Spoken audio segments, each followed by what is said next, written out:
Vocês estão visualizando a tela? Sim. Sim. Isso está tudo no Meet, tá? Desculpe, no Google Sala de Aula. A atividade de hoje vai ter 3 horas de duração e nós vamos estar dando continuidade às metodologias ativas.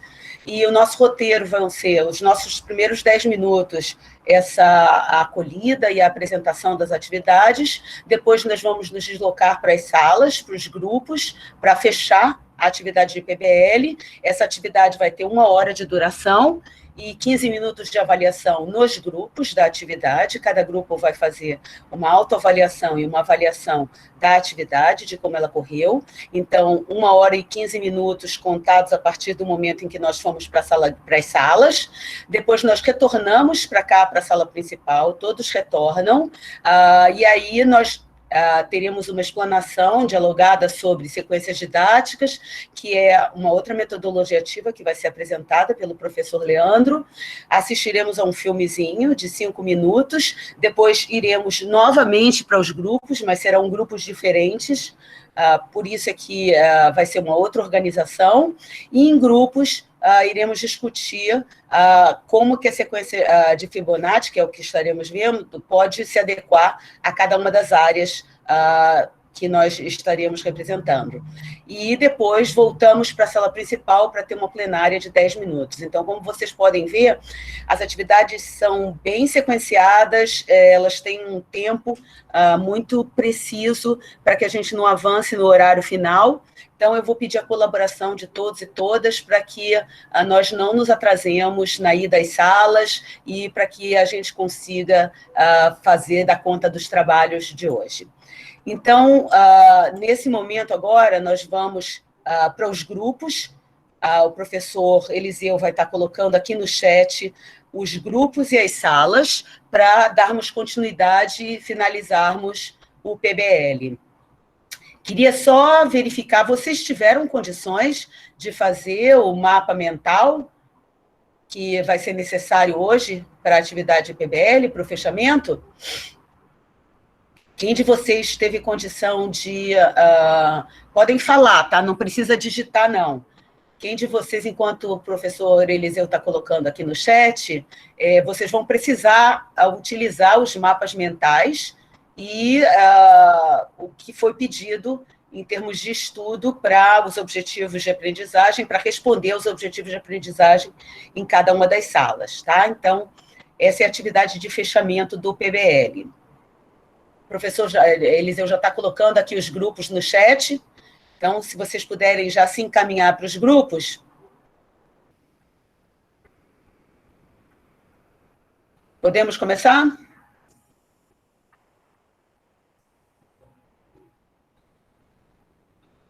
Ok. Bom, pessoal, eu queria só chamar a atenção sobre alguns aspectos do PBL. Espero que vocês tenham tido uma boa experiência. Pelos grupos que eu acompanhei, foi muito boa a vivência. Primeiro, antes de qualquer coisa, queria agradecer novamente aos tutores pela generosa contribuição. Foi muito importante o auxílio que vocês deram, a colaboração que vocês deram para que a atividade pudesse ser realizada. E queria chamar a atenção sobre alguns aspectos da atividade que nós vivemos, do PBL.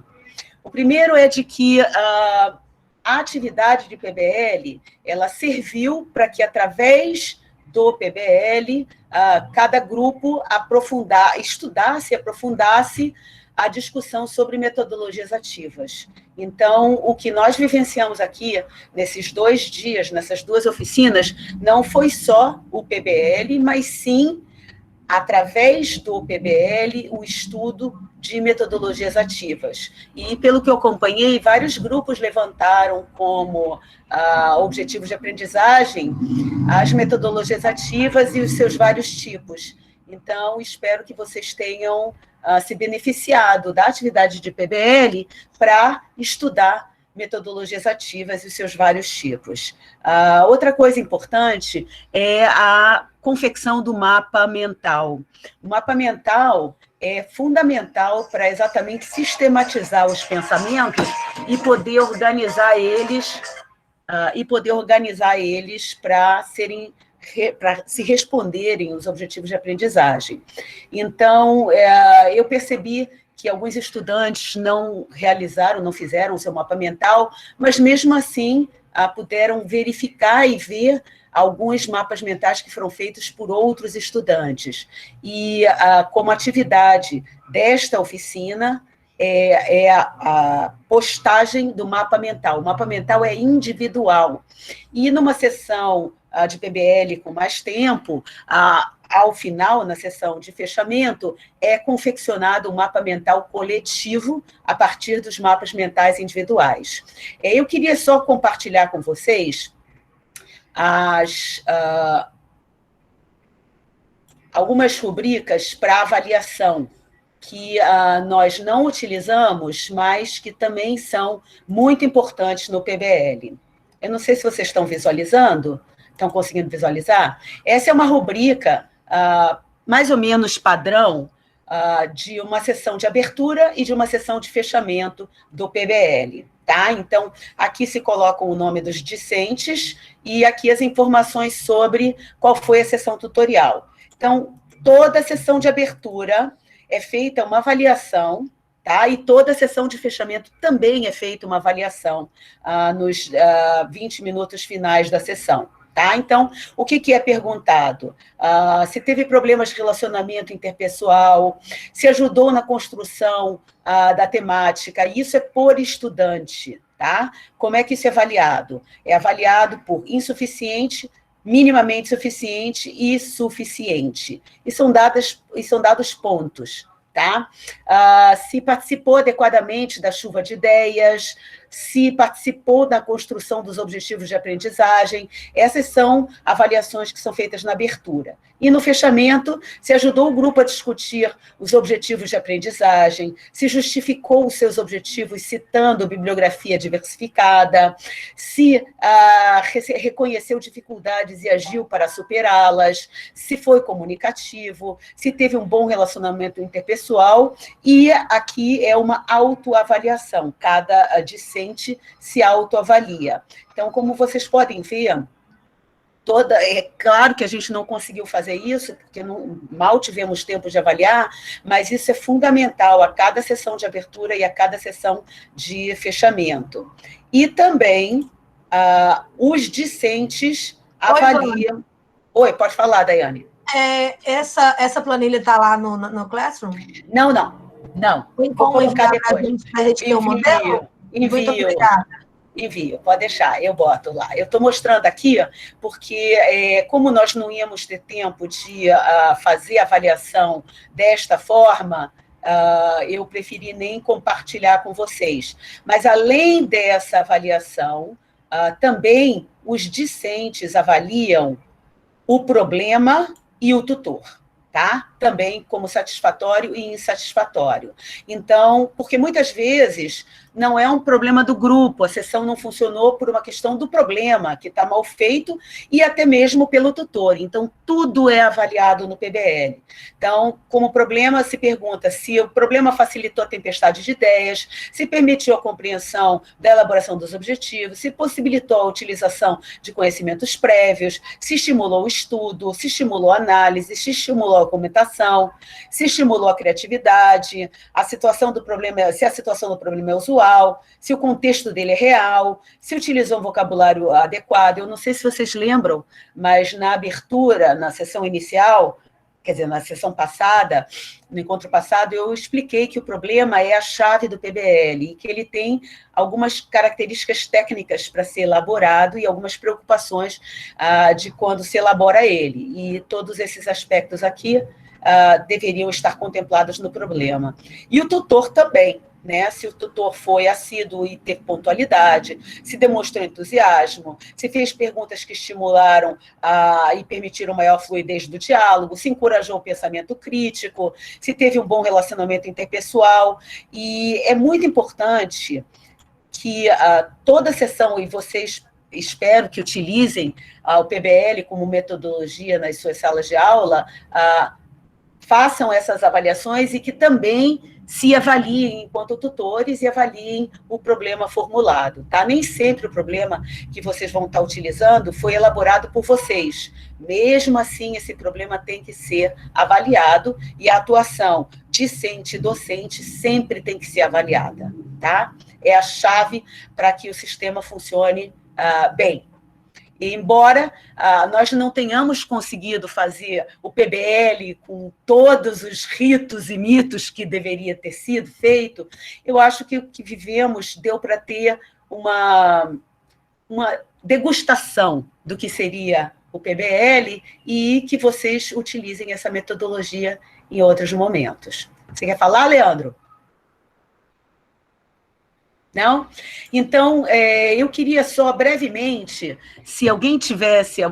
Eu participei de alguns grupos onde eu vi mapas mentais muito bacanas. Então, se vocês... Nós temos mais uns 2 ou 3 minutinhos, eu queria compartilhar o mapa mental do Yuri.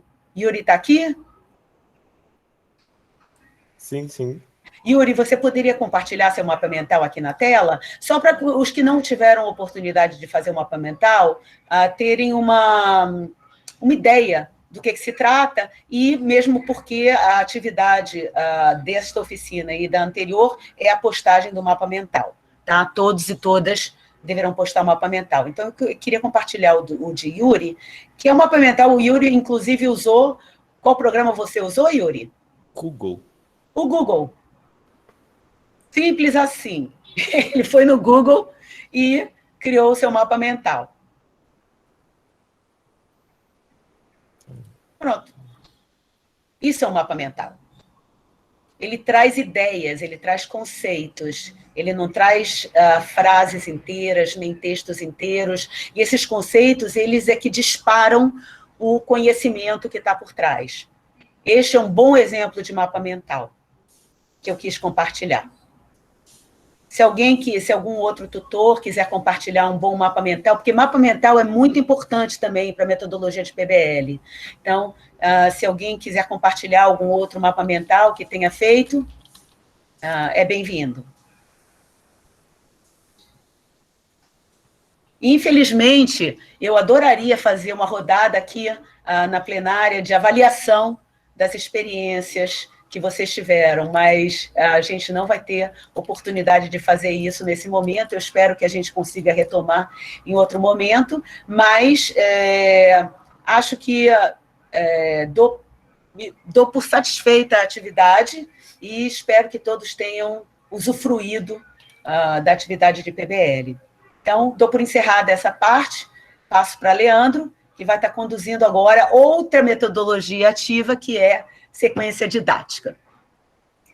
Leandro, deixa eu só dar um recadinho antes. Desculpa, esqueci, Gabi. Pessoal, semana que vem não, terça-feira, né? Na próxima terça-feira, a gente tem a oficina do Projeto Mitra, né? São 2 turmas, uma pela manhã e outra pela tarde. A gente abriu 2 turmas com 2 horários diferentes, justamente para vocês escolherem o horário que é melhor para vocês, para participar, tá certo? Eu entrei lá no SIG Eventos e percebi que tem gente que se inscreveu nas 2 turmas, tanto de manhã como à noite, tá? Não é necessário fazer as 2 oficinas, né? Ela foi oferecida em 2 horários justamente para vocês escolherem o melhor, tá bem? Então, quem se inscreveu por engano nas 2 turmas, vai lá e escolhe uma e se desinscreve da outra, tá bem? O link para as oficinas de terça-feira vocês vão receber amanhã, tá? E aí vocês entram na turma que for a turma de vocês, certo? Então, vou passar para o Leandro agora. Sequências. Muito bem. Obrigado. Também gostei da experiência e acho que ela aponta algumas questões, né? Tem coisas muito bacanas que vieram, gente muito experiente já, né? Em PBL e em outras metodologias ativas, mas, ao mesmo tempo, uma dificuldade grande de acesso, de conexão, né? E a gente vai ter que pensar sobre isso mesmo no futuro próximo, porque eu estava dizendo para o grupo lá, eu acho que as metodologias ativas e as questões de acessibilidade remota, as atividades remotas vieram para ficar. Não acho que isso... acabou, tem vacina, acabou a pandemia e nós vamos voltar ao que era antes. O que era antes não existe mais, né, na minha concepção. E acho que é bom isso, né? De certa forma, então vamos lá. Vou dar sequência aí nas atividades, falando um pouco sobre sequência didática. Sequência didática é uma outra metodologia ativa. Então, eu vou fazer uma apresentação breve e depois, e sim, o Romualdo falando aqui, o ensino híbrido é uma realidade, eu também acho. E acho isso bom. Acho isso bom. Levanta a poeira um pouco. Então, vou fazer uma breve apresentação sobre sequência didática e depois a gente vai para grupos para trabalho, tá? Vamos especificar esses grupos e são outros grupos, não é o mesmo grupo, porque vai ser por área, tá certo? E vamos falar sobre as atividades que serão desenvolvidas, beleza? Então, vamos lá. Eu vou tentar apresentar aqui, vamos ver se vai, e a partir desse momento eu não vou mais ver vocês. Então, se alguém quiser interromper, interrompa a qualquer momento, basta abrir o microfone e falar que eu paro, tá bom? Se você tiver dificuldade para apresentar, eu posso apresentar por aqui, tá, Leandro? Tá bom, mas acho que está indo aí. Vocês estão vendo aí a minha tela? Tá. Ok. Então tá aí, residência pedagógica, terceiro encontro, sequências didáticas, né? Primeiro, retomando, o que é a metodologia ativa mesmo, que a gente já definiu lá atrás, Ivana falou sobre isso, vocês comentaram sobre isso, né? Mas eu vou apresentar a minha concepção do que sejam metodologias ativas, né? Para mim, são caminhos de aprendizagem que pressupõem a mudança de postura de estudantes e professores do estado passivo para uma responsabilização autônoma por suas aprendizagens. Acho que hoje tivemos uma aprendizagem bastante importante sobre isso, porque eu estava acompanhando os tutores no grupo do WhatsApp, porque todo mundo tem o grupo de WhatsApp, né? E eu estava acompanhando os tutores, e eles falavam assim, mas tem gente que não fez nada. Eu falei, é assim que é, né? Tem gente que não fez nada porque não conseguiu conexão, tem gente que não fez nada porque não estava na oficina anterior e não sabia o que estava acontecendo, tem gente que não fez nada porque não fez nada, né? E isto é que é difícil vencer nas metodologias ativas, né? A gente precisa mudar posturas. E mudar postura desacomoda, né? A gente está acomodado, ainda que... Eu falo sempre, ser humano se acostuma até com prego enfiado na bunda, tá certo? Então, mudar essa postura é muito difícil, né? Porque, embora doa, incomode e tal, a gente já sabe como lidar com isso. A gente cria estratégias para lidar com isso. Então, mudar essa postura é que é muito difícil, né? A gente passar a se responsabilizar sobre as coisas. Sou eu que tenho que fazer, sou eu que tenho que ir atrás. Isso é muito difícil fazer. E, ao mesmo tempo, o professor dizer assim, não sou eu que tenho que fazer, eles têm que fazer, eu não vou fazer por eles, né? Então, também é muito difícil para o professor, porque ele já se acostumou a ser o popstar da aula. Então, tomar outra postura, tomar outra posição é muito difícil também para o professor. Quando ele começa a dar aula, lá, quando ele está aprendendo, é difícil pra caramba, né? Dá caganeira, dá dor nas pernas, dá tremedeira, né? Mas depois que ele acostuma, ele deu 4, 5, 6 aulas, aí pronto, ele não quer mais largar o palco, tá certo? Então, abrir mão desse poder que o professor tem também é muito difícil. Então, metodologias ativas pressupõem toda essa mudança, e é por isso que é muito difícil fazer metodologia ativa, né? Agora, sobremaneira, com estas mudanças que temos em função da pandemia, né, vai ser ainda mais difícil. Mas eu acho que é um caminho possível, porque professor não domina essas tecnologias, estudantes dominam.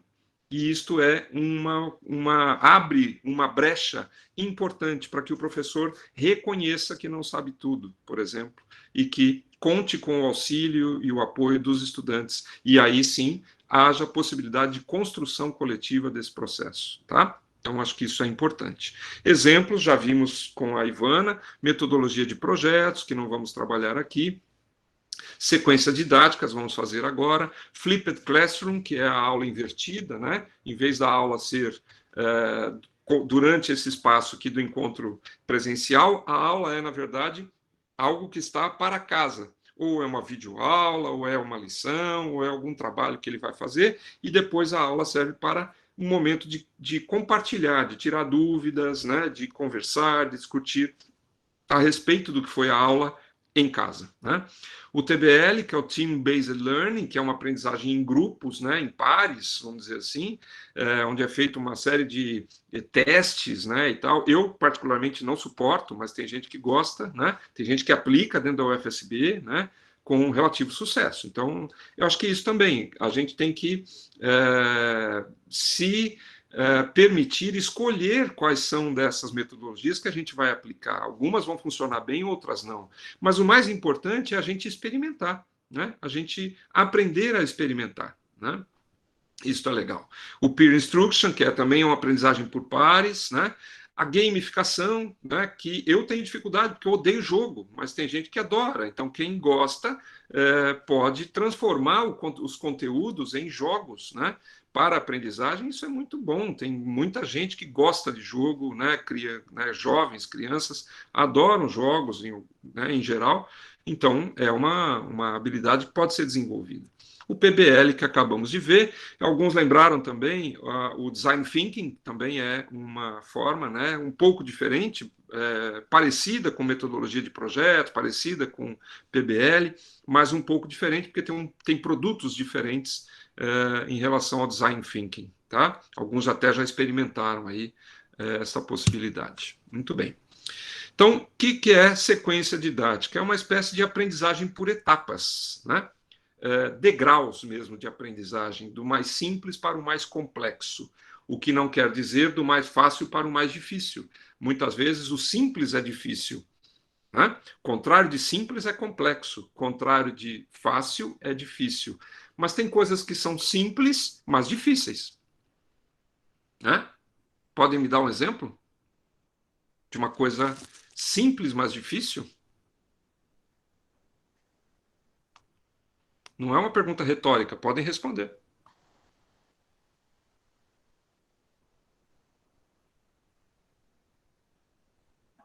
Mapa mental, eu acho, fazer essa ligação entre conceitos, eu acho difícil às vezes.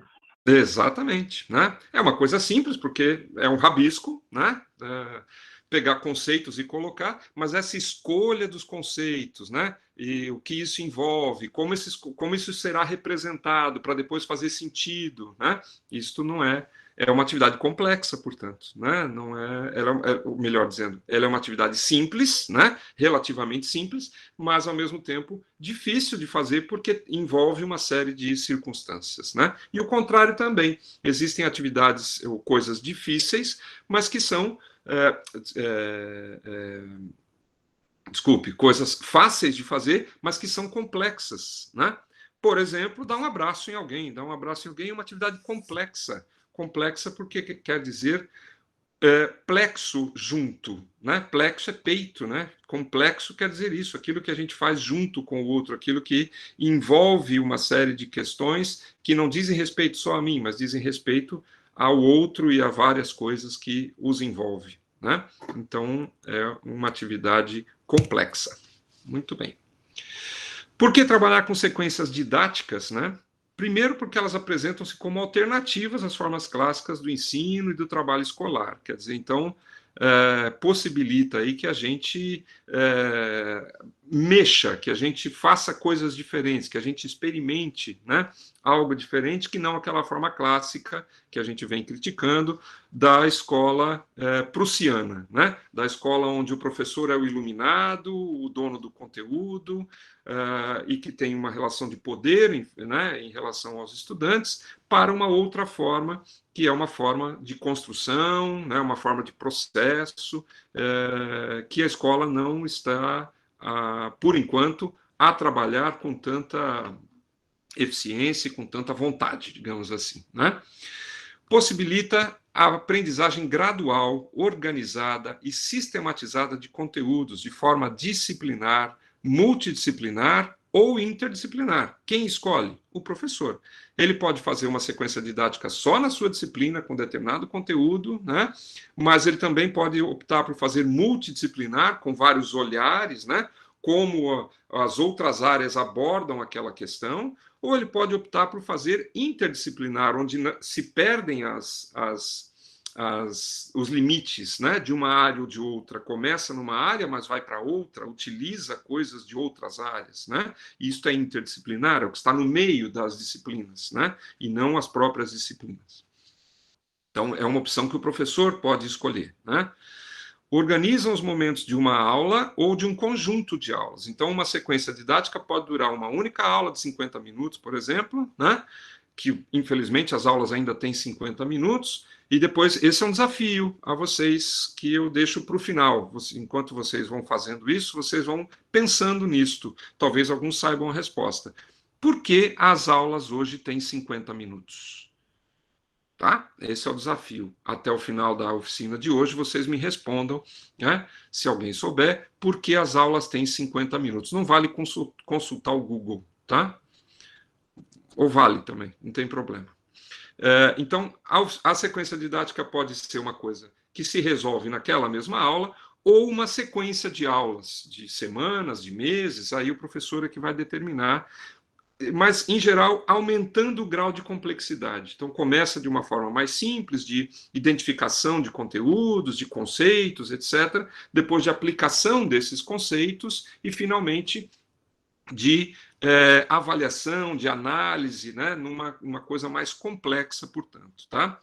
Então, articulam atividades também em torno de um objetivo de aprendizagem, né? E esses objetivos de aprendizagem têm que ser construídos, né, pelo professor e, se possível, pelo professor com os estudantes, né? Isso também pode acontecer. Construir objetivos de aprendizagem pela percepção de algo que não se conhece, por exemplo, e que a gente precisa aprender. Isso é importante. A Escola da Ponte faz isso muito bem com metodologia de projetos, por exemplo, né?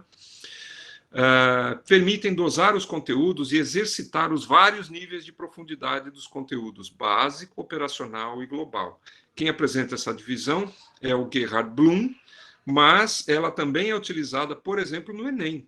Os itens, né, são as questões do Enem, elas vêm separadas em básico, operacional e global. Você não sabe qual é, mas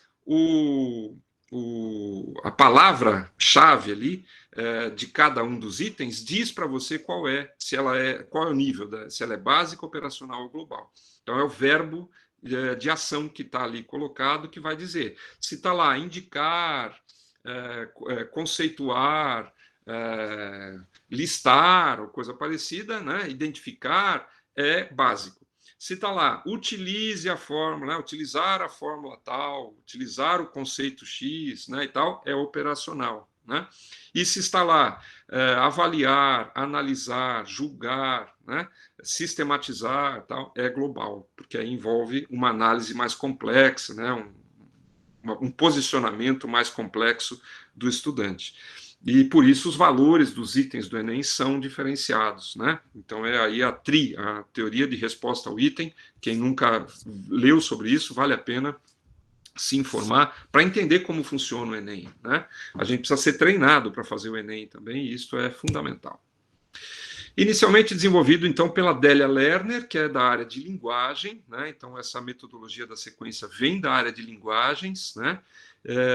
E hoje aplica-se a todas as áreas do conhecimento, né? Então, é possível fazer sequência didática, e é possível encontrar na internet sequências didáticas prontas, inclusive, se você quiser, para tomar como exemplo e tal, é possível achar. Possibilita que o professor trabalhe com diferentes conteúdos e níveis de conhecimento na mesma turma. Isso é muito interessante, por exemplo, quando você tem níveis desiguais de conhecimento. O caso, por exemplo, de inglês, né? Uma aula de inglês. Tem gente que faz escola lá, faz, né, o CNA, faz escola, morou fora, então ele tem um nível de inglês lá em cima, né? O outro está no verbo to be, né, lá embaixo. Então, como é que faz para dar uma aula na mesma sala com esses níveis tão diferentes de conhecimento, criando grupos que vão fazer tarefas diferentes, por exemplo, né?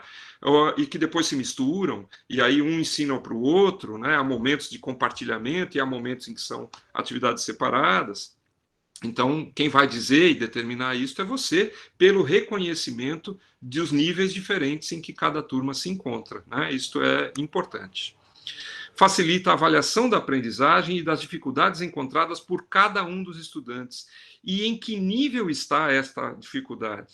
Se ele está com dificuldade no nível básico, quer dizer, ele não está reconhecendo e entendendo os conceitos, se ele está com dificuldade na aplicação, né, no nível operacional, ou se ele está com dificuldade de avaliar esse processo, de analisar as coisas, né? Então é possível identificar, inclusive, isso, quando a atividade é bem projetada e bem feita, né? Então vale a pena a gente se debruçar um pouco sobre essa metodologia. Qual é a concepção? Então é uma série de atividades e de exercícios planejados pelo professor, seguem uma ordem gradual, né? Então do mais básico para o mais global, do mais simples para o mais complexo, busca resolver progressivamente as dificuldades dos estudantes, né?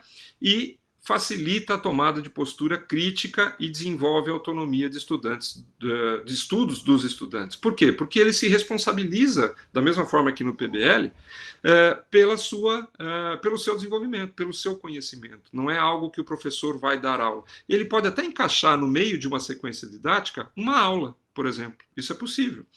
Ele identificou lá que tem um conceito que ninguém está entendendo, então ele faz uma aula, né?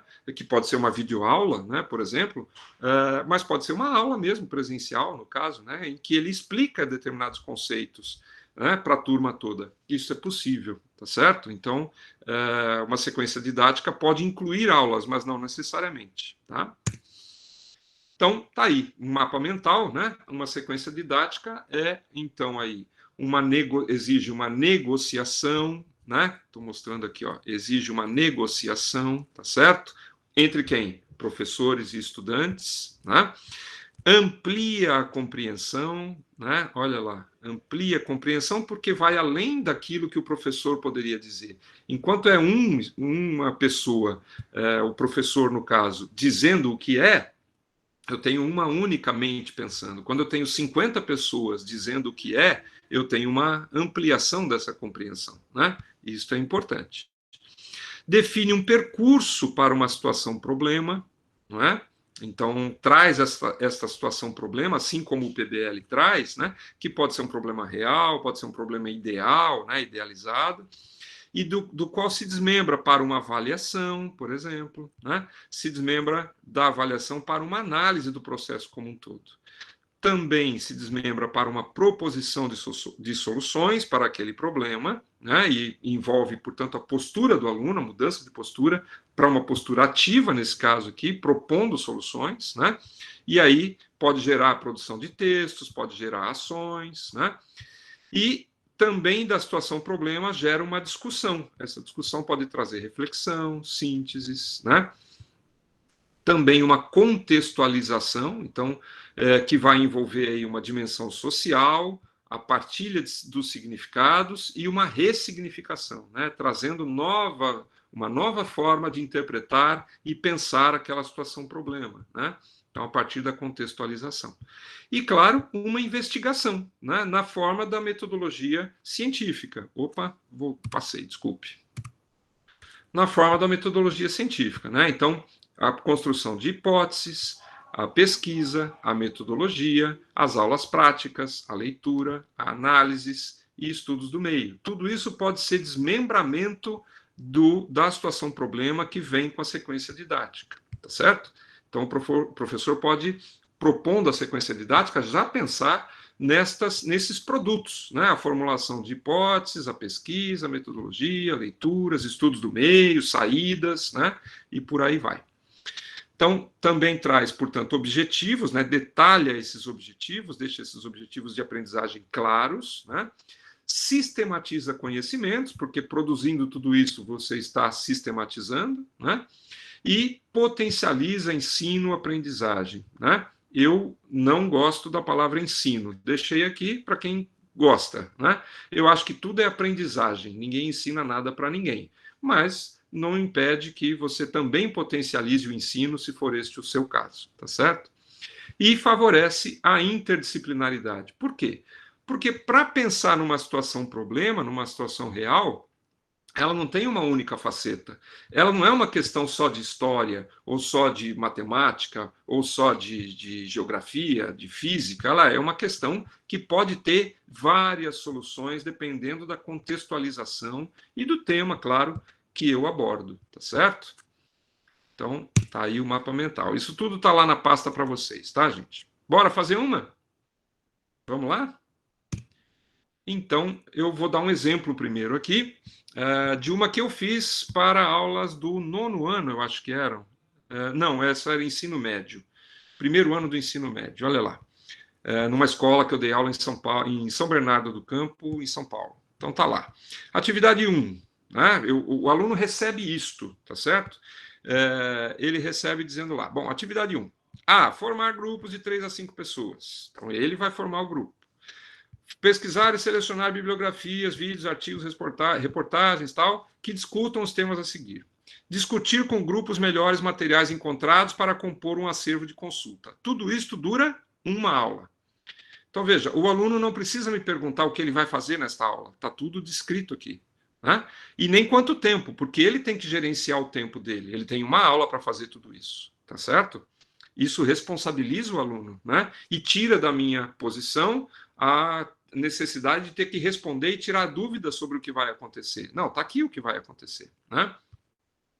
Deixo claros os objetivos, exercitar a pesquisa e seleção de materiais e fontes. Pronto, esse é meu objetivo. Né? E ele sabe qual é o objetivo. Por que ele sabe? Porque depois ele vai ser avaliado. Né? A partir desse objetivo. Eu não posso cobrar na avaliação o que eu não quis que ele fizesse como objetivo. Né? O processo, então, pesquisar textos de quaisquer gêneros textuais que tratem de uma das seguintes questões, e aí escolher uma: feminismo, exclusão, pobreza, miséria, globalização, identidade e pluralismo. Pronto, ele tem o grupo, então, se reúne, escolhe um desses temas e produz o quê? O objetivo de aprendizagem que cria, e o critério de avaliação é critérios de seleção e qualidade da pesquisa, e apresentar a lista dos autores pesquisados. É isto que eu quero dele. Né? Eu quero saber quais foram as pesquisas, quais os critérios de seleção dessa pesquisa, qual a qualidade, né, que ele apresenta nessa pesquisa e a lista dos autores pesquisados. Pronto. Isso dura uma aula. A outra vai durar 2 semanas, a atividade 2, a outra vai durar 3 semanas e a outra vai durar uma aula, por exemplo, que é o fechamento, a atividade aí de avaliação e tal, né? E cada uma das atividades tem o seu objetivo, tem o seu processo de criação, né? E o produto que eu quero, e o critério de avaliação, tá certo? Então, ele sabe muito bem o que fazer e quando deve fazer, e ele gerencia o tempo, a maneira que vai trabalhar, como vão produzir, isso é algo que o grupo vai pensar, tá certo? E aí, se a gente tivesse intervalo, nós faríamos um café com dúvidas, que é o que eu gosto de fazer, porque o café é sempre, quando os encontros são presenciais, né, é sempre o horário que a gente vai conversar com as pessoas, né, e vai conversar cheio de dúvidas, né? Então, dúvidas como essas aqui, por exemplo, né? Será que eu já faço sequências didáticas, mas será que eu faço de forma intencional? Claro, quando a gente planeja uma aula, a gente pensa algumas destas coisas que eu enumerei lá atrás. Mas será que é intencional fazer isso? Eu apresento para o estudante exatamente o que eu quero, quais objetivos e tudo isso? Ou é apenas algo que eu imagino, mas que eu não deixo claro para o estudante? Portanto, não é intencional. Tá claro? Será que na minha área de conhecimento isso funciona? Né? Puxa, mas eu sou da matemática, será que eu consigo fazer um trabalho desse na matemática? Acho que não, né? Não tem nada a ver, matemática é matemática, não tem nada a ver com as outras áreas, né? E pensar sobre isso é muito importante, né? Se questionar sobre isso é muito importante. Que parceiro eu posso chamar para fazer uma sequência didática interdisciplinar, né? Na escola a gente tem parceiros, né? E é importante identificar quem são esses parceiros, quem joga junto com a gente.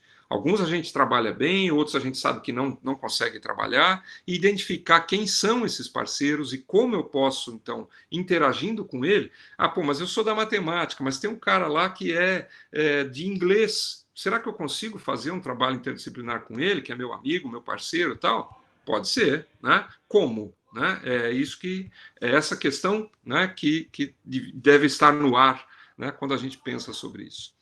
Será que eu posso misturar sequências didáticas com outros métodos? Como eu já falei, pode. Né? No meio da sequência didática, você pode fazer uma aula, no meio da sequência didática, você pode fazer um PBL, no meio da sequência didática, você pode fazer um design thinking, você pode fazer várias coisas dentro de uma sequência didática que pode durar o tempo que você quiser, tá certo? Muito bem, nós vamos agora assistir um filme. Eu preciso que vocês coloquem o link lá para mim. Ivana, pode ser? Ou Eliseu, não sei quem está com o link, acho que é a Ivana. Coloca, só um minutinho. Tá. E aí cada um vai ver esse filmezinho, que é muito rápido, 5 minutos, e depois retorna para cá, tá bom?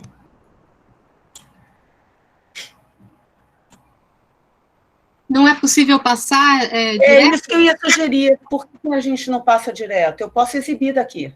Ah, tenta aí. Tá, porque no meu não funciona, mas se vocês exibirem, beleza. Então... Não, já estou aqui com ele. Espera aí que eu vou compartilhar. Eu vou tirar a minha compartilhamento. Tá. Espera aí. Deixa...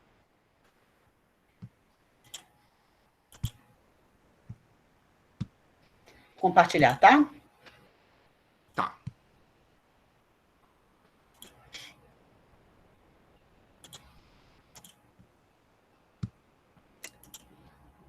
Todo mundo vendo?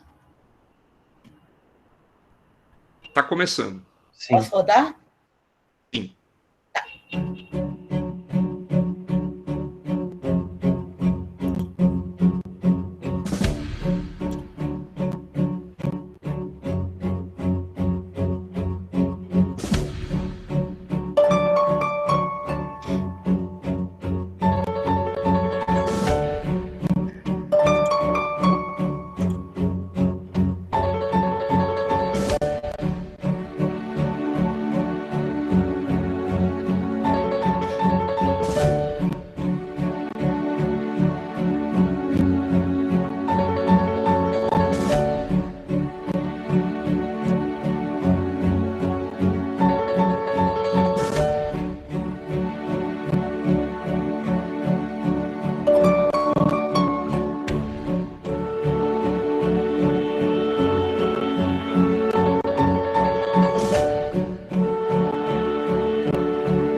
Ótimo, muito bem. Não sei se alguém já tinha visto esse filme ou se alguém já tinha ouvido falar sobre o número Φ, né?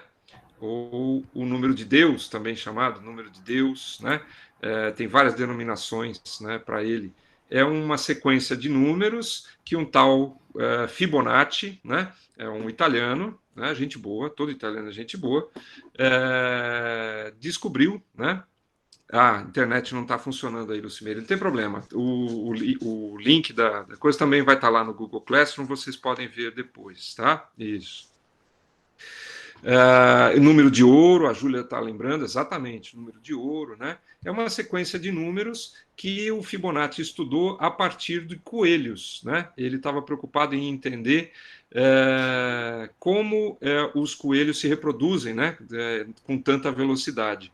E aí ele acabou, então, chegando nessa sequência, né, de números que se repete e que foi chamada de número Φ, né, ou número de ouro, e que, como vocês viram no filme, se traduz na natureza, né, em vários aspectos, né, o Nautilus, lá, aquela criatura marinha com a concha, tá na asa da libélula, está nas plantas, na maneira como os galhos saem, a 107,5 graus, todos eles, está ali no girassol e por aí vai. Então, é um número que a natureza utiliza. E aí, uma vez pensando sobre isso, né, eu cheguei para um professor de matemática e falei, vocês ensinam, né, a sequência Fibonacci na aula?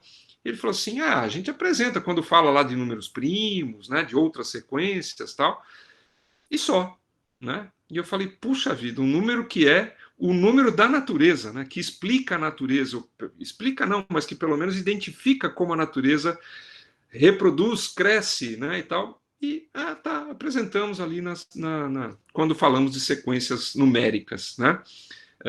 Poderia merecer algo diferente. E aí foi que eu bolei essa sequência didática, ainda quando era assessor da rede do Grupo Marista, né, de escolas, porque esse número tem implicações em todas as áreas, né, como vocês puderam ver, na biologia, na filosofia, na religião, né, na letras, na arte, né, e tudo isso é bastante influente, né, na música, né. Então é muito bacana que a gente possa pensar desta forma. Então, surgiu esse tema na minha cabeça lá atrás e eu achei que cabia uma sequência didática, então convido vocês a pensar agora, né? E a Ivana pode me ajudar com os tempos, por favor, a fazer esta experiência.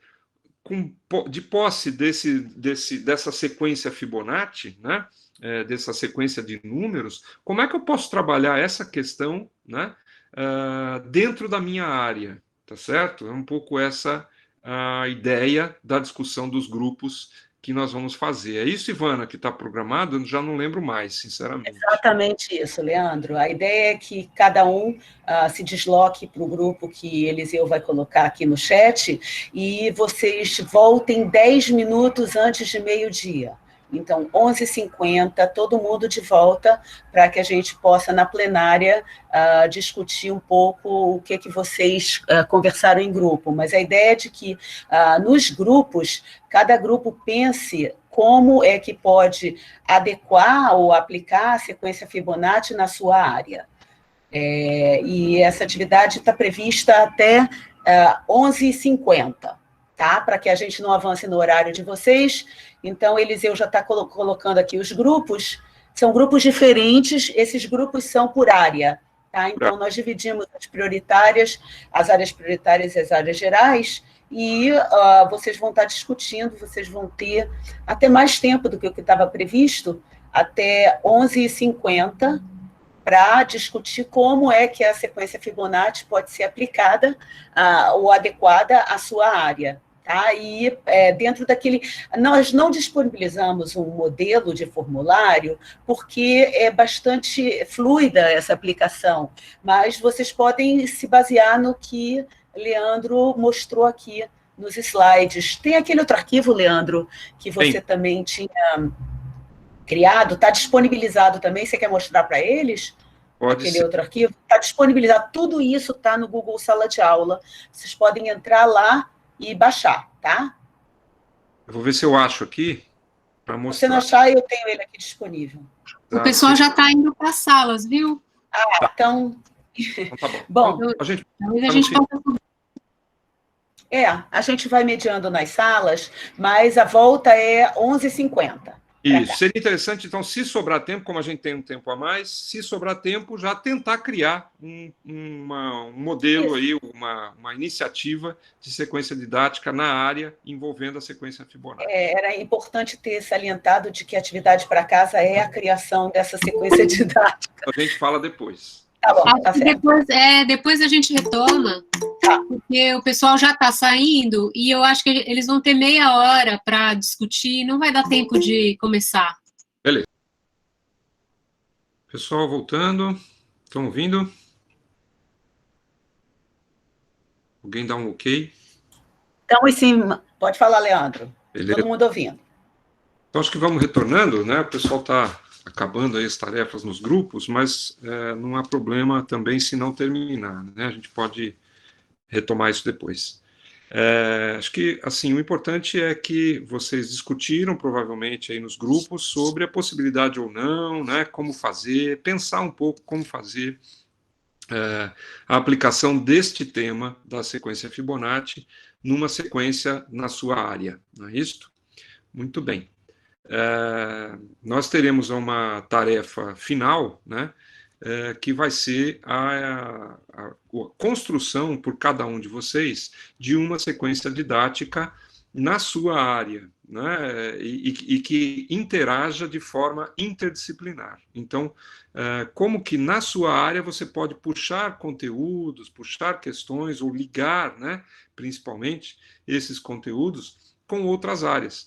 Então, por exemplo, um tema que seja da sua área, de história, de matemática, de física e tal, mas que possa trazer conteúdos e ligações com outras áreas, né, com outras disciplinas. É esta proposta que a gente vai deixar para vocês no Classroom como atividade para o recesso, tá certo?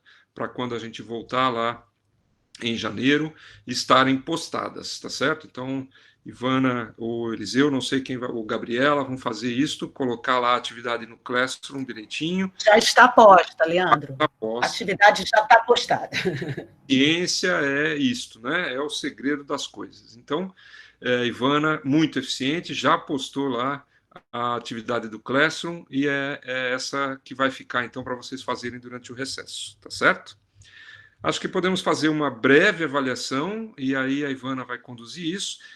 Deixa eu só avisar, o outro exemplo de atividade que eu deixei também está lá na sala do Classroom, também está lá nos materiais, na atividade, né? Que é uma sequência para nonos anos. Eu dei aula para nonos anos nessa escola de São Bernardo e produzi essa sequência didática aí, que vocês vão ver, que é sobre a questão da... Eu estava dando Ásia, eu sou geógrafo, né? Estava dando Ásia, né? E aí apareceu essa possibilidade de implantar essa sequência didática, depois vocês dão uma olhada para ver como é que ela foi produzida. Deixei um material de apoio para eles, porque envolvia um tema que não era exatamente da geografia, né? E para eles poderem se basear, tá? Então, passo aí para a Ivana fazer a avaliação com vocês. Vamos lá. Tá bom, gente. Vou compartilhar com vocês um aplicativo chamado Mentimeter, que alguns de vocês já devem conhecer, outros não. Vocês precisam entrar nesse site, www.mente.com, tá? Pode ser pelo celular também, e entrar esse código aqui, 4310982. E aí é para só escrever uma palavra que expresse o seu sentimento com relação às oficinas de metodologias ativas. Essa que nós fizemos hoje e a da semana passada, tá? Então, se vocês puderem fazer isso toma um minutinho de vocês, tá? Entrar aqui nesse site, entrar esse código e aí começar a digitar a palavra e aí vai aparecer uma nuvem de palavras aqui.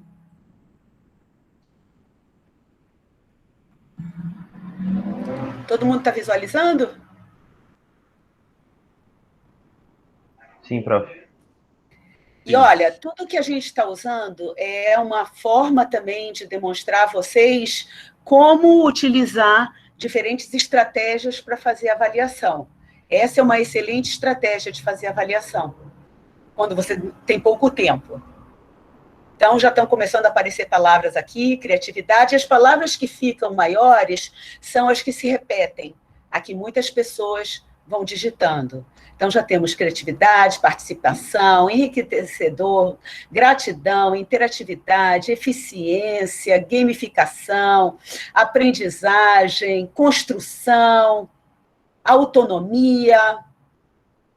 Vejam que vai aparecendo e continua a criatividade no centro. É muito bacana o uso desse aplicativo, é de graça, todos podem utilizar. Tem várias opções, eu estou usando uma das opções, que é a nuvem de palavras, tá? Mas tem outras opções que vocês podem usar com os estudantes, e é algo que dinamiza a aula, mas tem um efeito também. Conhecimento, cooperação, vamos ver o que mais, autonomia está ocupando, inovação, entendimento. Que mais está aparecendo? Crescimento, imersão, desafio.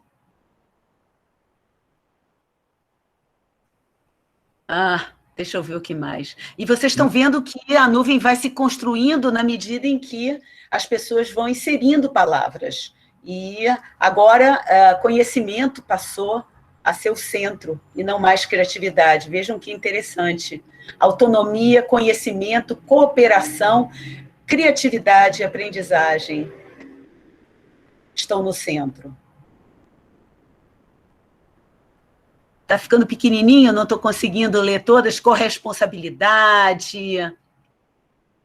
Produtividade, experimentação, entendimento. Cooperação, legal, tem bastante coisa. Não conhecia isso aqui, muito legal. Gostei. É muito legal. Tem outros, essa é uma das aplicações, mas tem várias. Vale a pena entrar lá, Mentimeter, super fácil de usar, e você cria essas atividades rápidas, dinâmicas, e que, assim, pode se desenvolver uma atividade, uma sequência didática inteira em cima disso. Com certeza. Muito... Bom, então, gente, é isso. Quis compartilhar com vocês a construção dessa nuvem de palavras. Eu acho que Gabi quer dar alguns informes.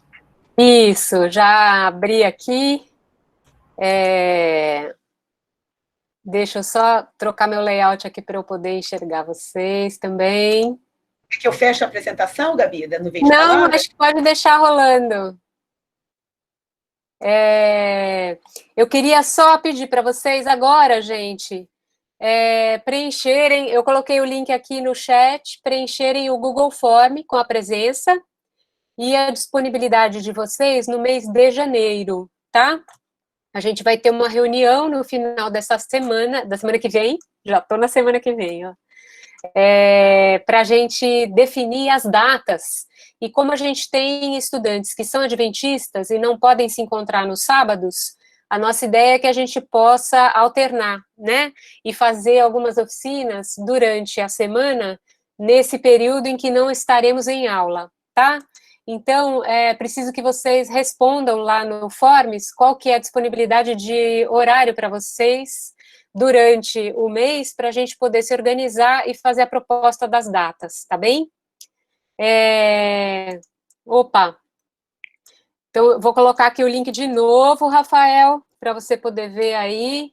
Vanusa, acho que talvez tenha um pouquinho de dificuldade. Isso, pois é. A gente vai estar...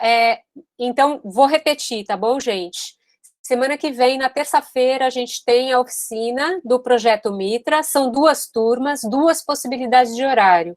Uma pela manhã, das 8 às 11, e outra pela noite, das 7 às 10. Vocês escolhem uma das turmas, tá bem? E se deixa lá seu nome no Siga Eventos, uma das 2 turmas só, tá? A gente vai ter um recesso, né? E a gente retoma as atividades na semana de 11 a 16 de janeiro, tá bom? Então, a gente não vai se encontrar nesse final de ano, mas a gente se encontra em janeiro já na segunda semana de janeiro, tá? A gente vai definir essas datas das oficinas e a gente vai enviar para vocês por e-mail, tá bom? E aí, a inscrição no SIG Eventos vai ser aberta. A gente envia todos, né? A relação das datas, o link do SIG Eventos, tudo direitinho para vocês entrarem lá e fazerem a inscrição nas oficinas de janeiro, tá bom? Serão 3 oficinas, uma por semana, tá? Como já foi dito, né, naquela primeira reunião que a gente teve, a gente não tem férias, né? Na residência pedagógica. São 18 meses corridos e por isso que eles pagam os 18 meses, tá? Então, a gente vai fazer uma pausa aí de final de ano e a gente retoma em janeiro, depois da oficina da terça-feira, tá bom? Tá dando certo aí, gente? Deu problema com o código? Não, só um estudante que pediu o código do Mente para colocar sua palavra. Do Mente, tá bom, tá joia. Também fiquei na dúvida de qual código era. A gente vai salvar aqui também, né, o Mentimeter, e aí a gente pode colocar lá no Classroom, né, Ivana? Sim, vou postar lá. Para todo mundo poder ver o final, né, o que foi. Não consegue abrir o quê, Luciano? O Google Form?